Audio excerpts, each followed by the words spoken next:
Number two Suvendu अधिकारी वो कहते हैं 14 साल से कम की उम्र के गौवंश का या जानवरों का कुर्बानी नहीं होगा।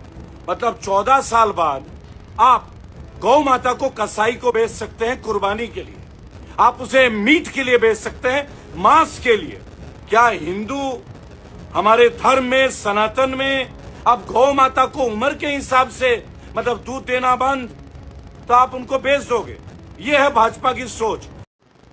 গোমাতার নামে যে মানুষগুলো সরকারের উস্কানিতে দিওয়ানা হয়ে যাচ্ছেন তাদের কাছে আমার একান্ত হাত জোড় করে অনুরোধ, যতটা ভালো গোমাতাকে বাসেন তার থেকে অল্প হলেও নিজের মা বাবাকে বাসেন।